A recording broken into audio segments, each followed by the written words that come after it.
So this interview is going to go up on Baskai, and there's going to be a myriad of people, both organizational representatives as well as individuals who are coming to this site. They're already curious. They've already signed up for the mailing list. I'm curious what you might want to say to them.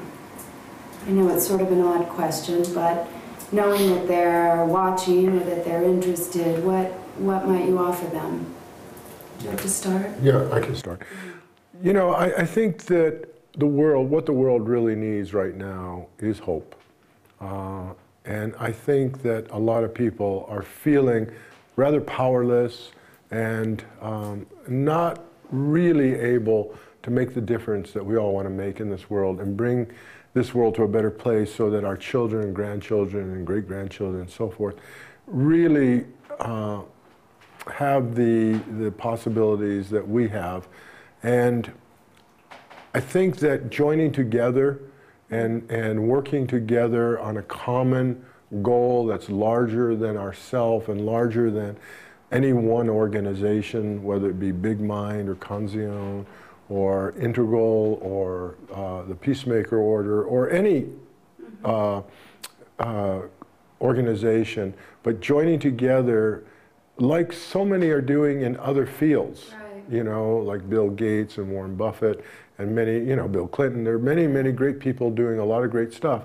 And we can contribute. And this organization is really giving us hope and a direction and a purpose to come together to see things that we can do to make this a better planet, a better world, and a more conscious place to live.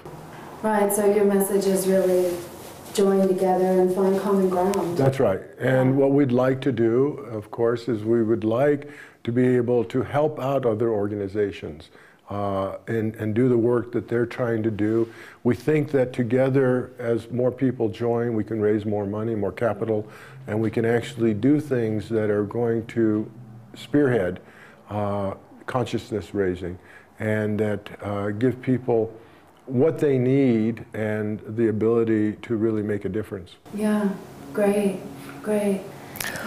I would hope that those who find this particular project interesting, challenging, and worthwhile check out our own foundation, the Lens Foundation, and take a look at the work we do by clicking on policy on our homepage and reading through the list of grant partners that we work with and the projects that we support. Mm-hmm. It used to be, in the good economic times, that we had the money by ourselves to fuel these initiatives.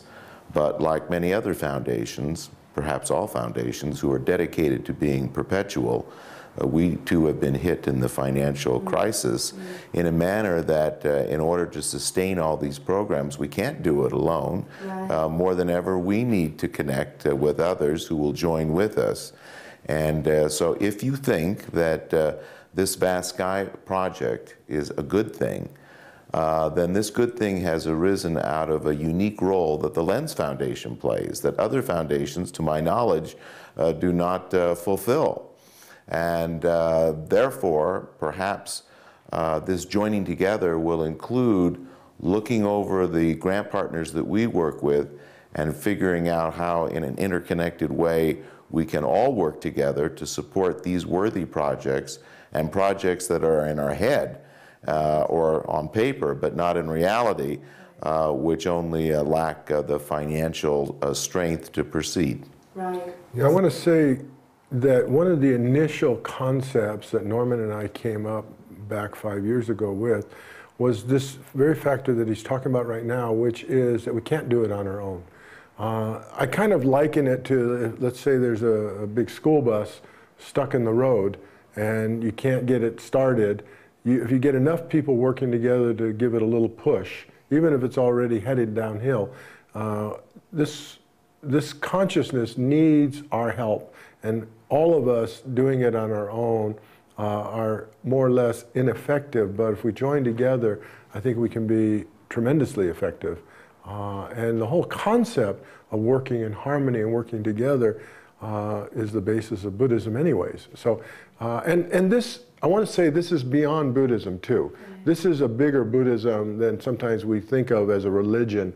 Yes, we're Buddhists, but it's beyond that. It's really a perception and a perspective that we're all one, and that we're all working together, and that we have the same difficulties, the same problems, and we can all transcend that and move to a place where we can be much more loving, compassionate, with wisdom, and effective. And so to me, even the word Buddhism is too limiting. And I think Frederick Lenz had that same perspective, that that Buddhism goes beyond itself, that it's all about transcending itself. Zen's the same thing, you know. When I was told back in 1982 that I would discover something around 99, and I didn't know what it was, and it turned out to be, of course, big mind, big heart. The woman who was a psychic and told me this, she said that you're going to discover something that's beyond Zen. And I remember reacting and saying, how could it be beyond Zen? There's nothing beyond Zen. Zen is beyond. And then I realized, well, you can always go beyond. Right. There's always another beyond, more to discover, more to do. And we're at a time I feel is really unique in our history of the planet, and a really, really beautiful and yet critical time, where we're going to see things and connections happening, whether it be in the technical world, or the spiritual world, the business world, in all these spheres and all these places. We're going to see something emerging in the next few years that's beyond our imagination, beyond anything we can conceive of. I think it's just so exciting and so beautiful. And Vast Sky just wants to bring it all together, be a part of that, and be another kind of shoulder into that bus of helping to push it, helping to move this consciousness to its next level.